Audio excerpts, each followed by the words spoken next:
4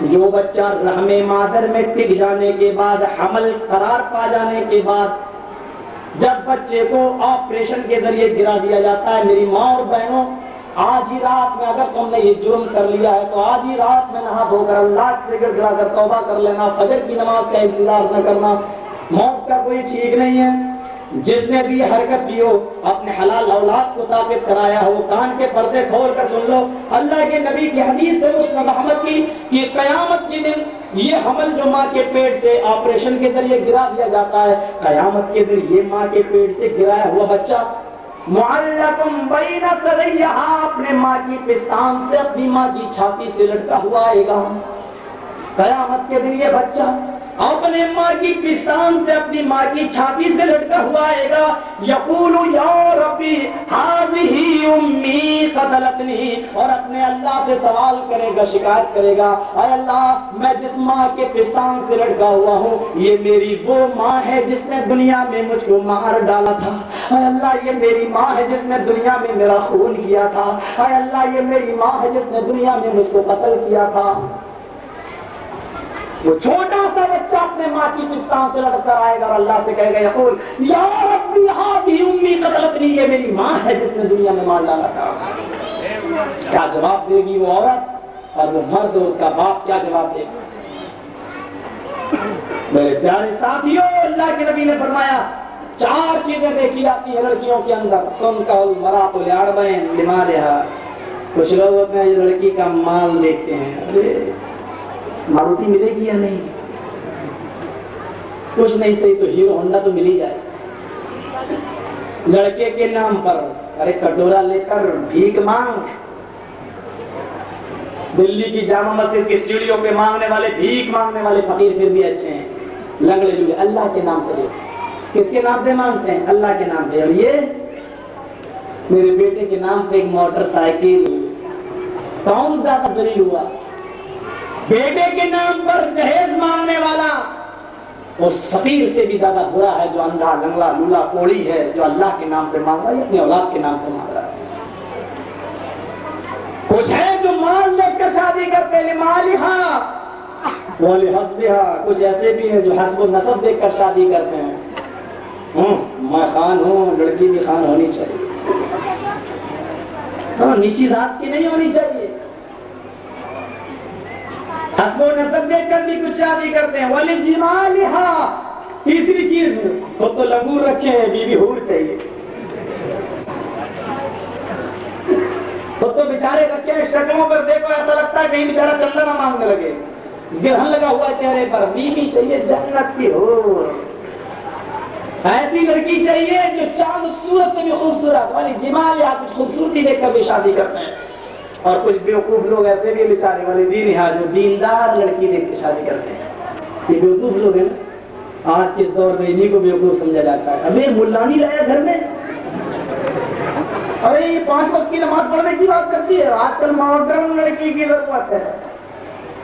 اللہ کے نبی فرماتے ہیں تربت یدفر بذات الدین، دینداری دے کر لڑکی سے شادی کرنے والا کامیاب ہو گیا۔ تربت یدا کا، مال دیکھنے والا، حسب و نسب دیکھنے والا، خوبصورتی دیکھنے والے، تربت یدا کا، تیرے دونوں ہاتھ ٹوٹ جائیں تو کوئی کام کا نہ رہے، تو برباد ہو جائے۔ اور لوگوں نبی کی بربادی کی دعا ہے، اور جس چیز پر نبی دعا کرنے پھر وہ آدمی کبھی نہیں پھلے گا پھولے گا، کبھی نہیں پھلے گا پھولے گا۔ پھر محبت ہونی چاہیے، وہ جو حضرت عائشہ صدیقہ رضی اللہ تعالیٰ عنہا کو اللہ کے نبی سے تھی، کیا کہتے تھے؟ اے عائشہ جب تم ناراض ہوتی ہو تو میں جان جاتا ہوں، جب خوش ہوتی ہو تو میں جان جاتا ہوں، تم میرا نام لیتی ہو محمد کے رب کی قسم، جاہل مولویوں کی باتوں میں نہ آنا، بیوی نام لے لے تو نکاح ٹوٹ جاتا ہے۔ بریلی کے اندر ایک تقریر کر رہا تھا، ایک عورت آئی، مولوی صاحب ایک تعویذ دے دو، کم وقت آئی بھی کس کے پاس؟ میرے پاس، کہا ایک تعویذ دے دو۔ میں نے کہا کیا بیماری ہے؟ کہ بیماری کچھ نہیں، میرا آدمی میرا کہنا نہیں مانتا۔ میں نے کہا چاہتی کیا ہو کہ آپ کا آدمی آپ کا غلام بن جائے؟ کہ بس مولوی صاحب آپ نے تو میرے دل کی بات چھین لی۔ کیا کہتے؟ مولوی صاحب آپ نے تو میرے دل کی بات ہی چھین لی۔ ہم نے کہا اپنے شوہر کا نام بتا۔ بولے کیسا مولوی ہے؟ نام پوچھتا ہے، کیوں نام لینے سے کیا ہو جائے گا؟ کہا میرے مولوی کہتے ہیں نام لینے سے نکاح ٹوٹ جاتا ہے. ہم نے کہا نام تو لکھنا ہی پڑے گا تعویذ میں. ہم نے کہا تبھی نہ تیرا آدمی تیرا غلام بنے گا. کہتی ہے کہ اچھا چھوٹی سی بچی کو بلایا, اپنی لڑکی کی, للو, وہاں لالا للو بولتے ہیں بریلی کے اندر, اے للو ادھر, تیرے باپ کا کیا نام تھا؟ کہا رحمت اللہ. مولوی صاحب یہی میرے باپ کا, یہی میرے شوہر کا نام ہے. ہم نے کہا رحمت اللہ؟ بولی ہاں. ہم نے کہا یہ تو تم لیتی ہوگی؟ بولی کبھی نہیں لیتی. ہم نے کہا کبھی نہیں؟ کبھی نہیں. ہم نے کہا نماز پڑھتی ہو کہ نہیں؟ ہاں. کیوں نہیں پڑھتی؟ نماز پڑھتی ہوں. ہم نے کہا نماز میں تو نام آتا ہے؟ کہا نہیں آتا. ہم نے کہا سلام پھیرتی ہو نا, السلام علیکم ورحمۃ اللہ, یہ رحمت اللہ آ رہا کہ نہیں آ رہا؟ کہا نہیں لیتی ہوں. کہا جب میرے آدمی کا نام آتا تو نہیں لیتی ہوں. ہم نے کہا پھر کیا ہوتا؟ السلام علیکم ورحمۃ اللہ, جب رحمت اللہ آتا تو کیا کہہ دیتے؟ کہا جہاں میرے آدمی کا نام آتا وہیں پر میں چینج کر دیتی ہوں. میں نے کہا وہ کیا؟ کہا جب میرے آدمی کا نام آتا تو میں کہہ دیتی ہوں السلام علیکم للو کے ابا, میں رحمت اللہ نہیں کرتی. میں اپنے آدمی کا نام لیتی ہوں, میں کہہ دیتی ہوں السلام علیکم للو کے ابا. لو صاحب یہ ہے آج ہماری عورتوں کا دین سے دوری. مولوی نے فتویٰ دیا آدمی کا نام لینے سے نکاح ٹوٹ جائے گا. آدمی کا نام لینے سے نکاح, ارے جھاڑو کی سیخ کی طرح اتنے کمزور ہو گئے, جب چاہو تک توڑ کے نہیں تو نکاح. حضرت عائشہ نام لیتی تھی, سنت کا نام لینا. اور تو میری ماں بہنوں نام لو اپنے آدمیوں کا. جاؤ کوئی پوچھے تو بخاری شریف کی حدیث پیش کرنا, حدیث سے بڑھ کر کچھ نہیں ہماری نظر میں. یہ عورت بیوی شوہر کا نام لے تو یہ سنت ہے, تم جس کو غلط کہتے ہیں اس کو ہم سنت قرار دیتے ہیں. حضرت عائشہ کہتی ہیں محمد کے رب کی قسم, اور فاطمہ کہتی تھی حضرت علی میرے انتقال کے بعد میری لاش کو کفن سے چھپا دینا. اے علی یہ میری وصیت ہے. نام لیتی تھی فاطمہ اپنے شوہر کا, اے علی میری لاش کو کفن سے چھپا دینا, اور رات کے اندھیرے میں لے کے مت جانا. میں نہیں چاہتی ہوں کہ رات کے اندھیرے میں لے کے جانا, دن میں نہیں. میں نہیں چاہتی ہوں کہ کسی غیر مرد کی نظر میرے کفن پر بھی پڑے. یہ پردہ تھا. میرے بھائیوں دیندار لڑکیوں سے شادی کرو, لڑکیوں کو بھی, کہ ماں باپ ان کو چاہیے کہ وہ دیندار لڑکے دیکھیں. لڑکی کی شادی دیندار لڑکے سے کریں. ہپی کٹ نہیں, وہ مارا زلفیں گئی ساتھ پیچھے, کون ہے؟ فلاں ہیرو کے باپ لگتا ہے. یہ زلف ہائے ہائے ہائے ہائے ہائے, یہ جانتے ہو یہ ابو جہل رکھتا تھا. ابو جہل کی نشانی تھی یہ سامنے کے بال, یہ جو ماتھے پہ جو لٹکتے ہیں یہ. اب تو عورتیں بھی نا یہاں سے کاٹنے لگی ہیں. لڑکیاں پتہ نہیں کیا بننا چاہتی ہیں, ہیروئنوں کی اماں بننا چاہتی ہیں کہ دادی بننا چاہتی, پتہ نہیں چلتا اس کس دور پہ جا رہی ہیں. لڑکیوں کو دیکھو تو دو چوٹی مان لو ہاتھی کی سوڑ کی طرح لٹکے, اور لڑکیوں کے بال گھٹ گئے, لڑکوں کے بڑھ گئے. لڑکوں کا پینٹ ہے جینس, جس کو ٹکنے کھولنے کا حکم ہے وہ جھاڑو مارتا ہوا جا رہا ہے زمین پر. صفائی محکمہ صفائی کی ضرورت نہیں ہے, اب بھنگی لوگوں کی ضرورت بھی نہیں ہے بیچاروں کی. پینٹ بھی کام کر جاتا ہے, جوتے سے بھی نیچا پینٹ, اور لڑکیوں کو ٹخنے سے نیچا پینٹ حکم دیا ہے کہ وہ اپنا کپڑا پہنے. وہ بیچارہ ٹخنوں سے نیچا تو چھوڑو, ٹخنے بھی چھوڑو, گھٹنا بھی کراس کر گیا, رام پہ آ گیا. یہ حالت فرمایا اللہ کے نبی صلی اللہ علیہ وسلم نے من خطب الیکم من ترضون دینہ وخلقہ فزوجوہ. آئے لوگوں, جب تمہیں کوئی لڑکا دیندار پسند آ جائے, اس کے اخلاق بھی پسند آ جائیں, اللہ کے نبی کا حکم ہے. آئے لڑکیوں کے باپ کو اللہ کے نبی حکم دے رہے ہیں, لڑکیوں کے باپ, اگر تمہیں کوئی دیندار لڑکا پسند آ جائے, اس کا اخلاق اگر تمہیں پسند آ جائے, فزوجوہ, تو اپنی بیٹی کا نکاح اس لڑکے کے ساتھ کر دو. اگر دیندار لڑکا اور با اخلاق لڑکا, اگر تم نے اپنی بیٹی کی شادی اس دیندار لڑکے سے نہ کی, الا تفعلوہ تکن فتنۃ فی الارض وفساد عریض, اگر تم دیندار لڑکے سے شادی نہ کرو گے تو زمین میں فتنہ پھیل جائے گا اور فساد ہوگا. آج طلاقوں پہ نوبتیں آ جاتی ہیں, یہ فتنہ اور فساد ہے اس لیے کہ آج ہم نے ماڈرن لڑکے دیکھے, آج دیندار لڑکے آج ہم نے نہیں دیکھے. دیندار لڑکوں سے آج ہم نے شادی نہیں کی. میرے پیارے ساتھیوں, سیرت کو اپناؤ. اللہ کے نبی صلی اللہ علیہ وسلم نے اپنی بیٹی کی شادی حضرت علی رضی اللہ تعالیٰ عنہ سے کی تھی. حضرت زینب کی شادی ابو العاص ابن ربیع سے کی. میرے بھائیوں اسی طریقے سے حضرت رقیہ اور ام کلثوم کی شادی اللہ کے نبی نے حضرت عثمان سے کی ہے. اس دیندار لوگوں سے اپنی بیٹیوں کا رشتہ کرو اور سیرت کو کبھی نہ بھولو. وہ لوگوں میں سیرت کا تذکرہ کرتے کرتے یہ بھی تمہیں بتا دوں کہ آج محمد رسول اللہ کی اس تعلیمات کے ہوتے ہوئے بھی آج لوگ محمد رسول اللہ کے مذہب کو آتنکوادی مذہب گھوشت کرنا چاہتے ہیں. میڈیا والوں نے بھی آج ایک ہنگامہ کھڑا کر دیا, دہشت گردی ٹیررزم. پتا نہیں آج محمد رسول اللہ کے مذہب کو کیا ثابت کرنا چاہتے ہیں. ان لوگوں کے لیے جو محمد رسول اللہ صلی اللہ علیہ وسلم کو ٹیررزم ثابت کرنا چاہتے ہیں, ان کو آتنکواد ثابت کرنا چاہتے ہیں, میں ان لوگوں کو اللہ کے نبی کا شانتی پیغام پہنچانا چاہتا ہوں. دیکھیے اللہ کے نبی صلی اللہ علیہ وسلم گزر رہے, مکے سے باہر نکل گئے تھے, مکے میں آنا چاہتے ہیں. ایک بوڑھی عورت اپنے سر کے اوپر لکڑیوں کا گٹھر لاتے ہوئے چلی آ رہی ہے. اس نے دیکھا کہ اجنبی آدمی آگے آگے جا رہا. اس عورت نے تیزی سے قدم بڑھانا شروع کر دیا, پیچھے سے کرتے کے دامن کو پکڑا. اور کس کے؟ نبی محمد صلی اللہ علیہ وسلم کے. اللہ کے نبی صلی اللہ علیہ وسلم نے پیچھے مڑ کے دیکھا تھا. بوڑھی ماں کیا بات ہے؟ کہ بیٹے یہ لکڑیوں کا بوجھ ہم سے اٹھایا نہیں جا رہا, تو اس کو لاد لے. اس لکڑیوں کے گٹھر کو اللہ کے نبی نے لیا اور اپنے سر کے اوپر لادا. ماں تمہارا گھر کہاں؟ چلو بتا دو, میں لکڑیوں کے گٹھر کو تمہارے گھر تک پہنچا دیتا ہوں. وہ عورت آگے آگے بڑھنے لگی, نبی اکرم پیچھے پیچھے چلنے لگتے ہیں اور اس بوڑھی عورت کے گھر تک پہنچ جاتے ہیں اور اس کے گھر تک پہنچ کر لکڑیوں کا گٹھر اٹھا کے رکھ دیتے ہیں. جب چلنے لگے اس بوڑھی عورت نے پھر کرتے کا دامن پیچھے سے پکڑ کے کہا, محمد صلی اللہ علیہ اجنبی آدمی میں تجھے جانتی تو نہیں کہ تو کون ہے. آئے اجنبی آدمی میں تجھے جانتی تو نہیں کہ تو کون ہے, لیکن تیرا چہرہ بتا رہا ہے کہ تو ہر کسی مجبور کا کام کر دیتا ہے. آئے میرے بیٹے, یہ بکریاں جو تو میری دیکھ رہا ہے, پڑوس کے لوگ پہلے دودھ دو دیا کرتے تھے, لیکن جب سے میرے شوہر کا انتقال ہو گیا کوئی میرے گھر میں نہیں آتا اور میں دودھ دھونا نہیں جانتی. آئے میرے بیٹے, میں برتن اٹھا کے دے دیتی ہوں, تو ان بکریوں کا دودھ دھو کے مجھے دے دیں. برتن ہاتھ میں لے لیا اور بکریوں کا دودھ دھو کر اس عورت کو, بوڑھی عورت کو دے دیا کہ لو ماں. اس عورت نے کہا ہے اجنبی آدمی تو میرا مہمان ہے, ایسے نہیں جانے دوں گی, ایک گلاس دودھ تو پی لے, میں گرم کیے دیتی ہوں.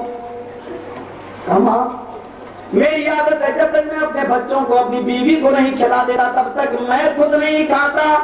مجھے جانے تو میری بیوی میرے انتظار میں ہوگی, مجھے بہت دور جانا ہے. اجازت لی, چلنے لگے. اس بڑھیا نے سوچا کہ جا رہا ہے, کم سے کم اس سے ایڈریس تو لے لیا جائے, معلوم تو کر لیا جائے اس کا نام کیا ہے. آگے بڑھتی ہوئی جاتی ہے, بھاگتی ہوئی جاتی ہے, پھر پیچھے سے کرتے کے دامن کو کھینچتی ہے. آیا اجنبی آدمی تم رہتے کہاں ہو؟ کہاں مکہ میں. کہا ہے میرے بیٹے مکے میں جا رہے ہو, میری ایک نصیحت سنتے جاؤ. کیا ہے ماں نصیحت؟ کہا بیٹے میں نے سنا ہے کہ مکے میں محمد نام کا ایک آدمی پیدا ہوا ہے. کس سے کہہ رہی ہے؟ محمد رسول اللہ صلی اللہ علیہ وسلم. بیٹے میں نے سنا ہے مکے میں محمد نام کا آدمی پیدا ہوا ہے, بہت بڑا جادوگر ہے اور اس کے جادو کا اثر بہت جلدی چل جاتا ہے. جو اس کو دیکھ لیتا ہے اس کا جادو چل جاتا ہے اور وہ مسلمان ہو جاتا ہے. آئے میرے بیٹے, میں تمہیں نصیحت کرتی ہوں کہ مکے میں محمد کا سایہ تم پر نہ پڑ جائے, تم دور رہنا. اپنے کانوں میں روئی لگا لینا تاکہ محمد کا سایہ تمہارے کانوں تک اس کی آواز نہ پہنچ جائے, ورنہ وہ جادو کر دے گا. جاؤ میرے بیٹے, میں نے تم کو نصیحت کر دی. اتنا کہنا تھا کہ آنکھوں سے آنسو اللہ کے نبی کے نکل آئے. کہنے لگی وہ بڑھیا, آئے میرے بیٹے تو نے میرے دل کو خوش کیا میرا کام کر کے, اور میری بات سے تو رونے لگا. آخر بات کیا ہے؟ کام ایک بات بتاؤ, جو محمد نام کا آدمی مکے میں پیدا ہوا ہے وہ کوئی اور نہیں، میں ہی محمد ابن عبداللہ ہوں۔ اے میری ماں اب یہ بتاؤ کہ میں نے تمہارے اوپر کون سا جادو کیا ہے؟ تم کہتی ہو محمد جادو کرے، بتاؤ میں نے تمہارے اوپر کون سا جادو کیا ہے؟ دودھ دھونے کے لیے تو نے کہا میں نے دھو دیا، لکڑیوں کا گٹر اٹھانے کے لیے تو نے کہا میں نے اٹھا دیا، گھر تک جانے کے لیے تو نے کہا میں نے گھر تک پہنچ گیا، میں نے تیرا کام کیا اور اجازت مانگی، تو نے دودھ تک پینے کے لیے کہا اور میں نے نہ پیا۔ آئے عورت بتائے، بڑھیا بتائے، ماں بتا میں نے تیرے اوپر کون سا جادو کیا ہے؟ کہتی ہے کیا ہے؟ محمد ابن عبداللہ، میں نہیں جانتی تھی کہ تو ہی محمد ابن عبداللہ ہے، اور اگر تو محمد ابن عبداللہ ہے تو میں دل سے گواہی دیتی ہوں کہ یہ چہرہ کسی جھوٹے کا جادوگر کا چہرہ نہیں ہو سکتا۔ پھر چیختی ہوئی کہتی ہے اشہد ان لا الہ الا اللہ واشہد ان محمدا عبدہ ورسولہ۔ یہ کلمہ پڑھ کر وہ اسلام لے آتی ہے، اسلام کے دائرے میں داخل ہو جاتی ہے۔ ان لوگوں کو ذرا بتاؤ تو صحیح کہ اس کو آپ کہیں گے آتنکوادی جس نے بڑیوں کا کام کر کے بتایا ہو، جس کی شانتی کا یہ حال تھا کہ عید کی نماز پڑھانے کے لیے اللہ کے نبی عیدگاہ میں جا رہے ہیں، راستے میں دیکھا کہ ایک چھوٹا سا 3 سال کا 4 سال کا بچہ بیٹھا ہوا ہے۔ آپ نے کہا کہ تم کون ہو؟ اس نے اپنا نام بتایا، پوچھا بیٹے تم مسلمان ہو؟ اس نے کہا ہاں۔ سارے مسلمان بچے عیدگاہ میں جا رہے ہیں نماز پڑھنے، تم کیوں نہیں جاتے ہو؟ کہا میرا باپ، میری ماں مر گئی، میرے باپ نے دوسری شادی کر لی، دوسری ماں مجھے اپنا وہ بیٹا نہیں مانتی جیسے پہلی ماں مانا کرتی تھی، اس لیے وہ اپنے پہلے لڑکے کو سب کچھ پہناتی ہے اور کھلاتی ہے اور مجھے چھوڑ کے چلی گئی۔ میں سڑک پہ آ کے میں ٹائم پاس کر رہا ہوں، اس کے علاوہ میرے پاس کوئی چارہ نہیں۔ تمہارے باپ نے بھی چھوڑ دیا، کہا وہ اپنی امی کی باتوں میں زیادہ رہتے ہیں، اس کے پڑھانے میں زیادہ آتے ہیں۔ کہا بیٹے کیا تم محمد کو اپنا باپ مانو گی؟ آئے ہو لوگوں ذرا غور کرو، کیا تم محمد کو اپنا باپ مانو گے؟ اس نے کہا کہ آپ محمد صلی اللہ علیہ وسلم نے کہا اگر میرا باپ محمد ہو جائے تو میری قسمت کا کیا کہنا؟ کہا کیا تم عائشہ کو ماں مانتے ہو؟ کہا اگر میری ماں عائشہ بن جائے، ساری دنیا کے مسلمانوں کی ماں عائشہ اگر میری ماں بن جائے تو میری قسمت کا کیا کہنا؟ کہا انگلی پکڑو، انگلی پکڑ کے اپنے گھر پہ لاتے ہیں۔ آئے عائشہ تم عیدگاہ جا رہی ہو، جانے سے پہلے اس بچے کو نہلا دو دھلا دو اور میں اس کے لیے نئے کپڑے کا انتظام کرتا ہوں۔ آپ یہودیوں کی بستی میں چلے گئے، اور یہودیوں مسلمان لوگ عیدگاہ میں چلے گئے، مجھے اتنے دن کے لیے کوئی کپڑا بطور قرض کے دے دو، میں اتنے دن کے اندر یہ کپڑا واپس تمہیں کر دوں گا یا اس کا پیسہ تمہیں پہنچا دوں گا۔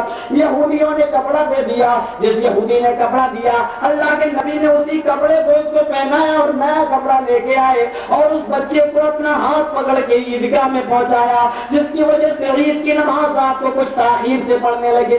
آپ نے پڑھی ہے، پڑھائی ہے، اندازہ لگاؤ یتیموں کا نبی محمد رسول اللہ صلی اللہ علیہ وسلم کیا کبھی آتنکواد کی شکشا دے سکتا ہے؟ کیا کبھی وہ ٹیررزم کی تعلیم دے سکتا ہے؟ کیا وہ کبھی یہ کہہ سکتا ہے کہ آتنکواد کو پھیلاؤ؟ اس لیے ہے مسلمانوں، اس آتنکوادیت کے لفظ کو ختم کرتے ہوئے آپس میں ایک ہونے کی کوشش کرو۔ مجھے ٹائم آگے جانے کی اجازت نہیں دیتا، میں مسلمانوں کے لیے دعا کیا اور سنانا چاہتا ہوں، ذرا سنو کہ مسلمان کے لیے کتنا مدد کرتا ہے۔ ذرا اس واقعے کو سننا اور اندازہ لگانا کہ حضرت عمر فاروق کا دور ہے، بہت دلچسپ اور دردناک واقعہ ہے۔ حضرت عمر فاروق رضی اللہ تعالیٰ عنہ کا دور ہے۔ حضرت عمر فاروق کے زمانے میں ایک شخص سڑک پہ چل رہا ہے، اس نے ایک پتھر اٹھایا اور کسی درخت کے اوپر، محدثین نے لکھا ہے کہ آم کا درخت تھا، کسی نے اس درخت کو دوسرا بھی نام دیا، اس درخت کے اوپر ایک بوڑھا بھی بیٹھا ہوا تھا، اس کو معلوم نہ تھا کہ درخت سے بوڑھا بھی چھپا ہوا ہے۔ اس نے کوئی پھل توڑنے کے لیے پتھر مارا پھینک کر، وہ پتھر پھل کے بجائے اس بوڑھے آدمی کے سر میں لگتا ہے، بوڑھا آدمی اس درخت سے نیچے گرتا ہے اور گرتے ہی اس کا انتقال ہو جاتا ہے، گرتے ہی اس کا انتقال ہو جاتا ہے۔ بوڑھے کے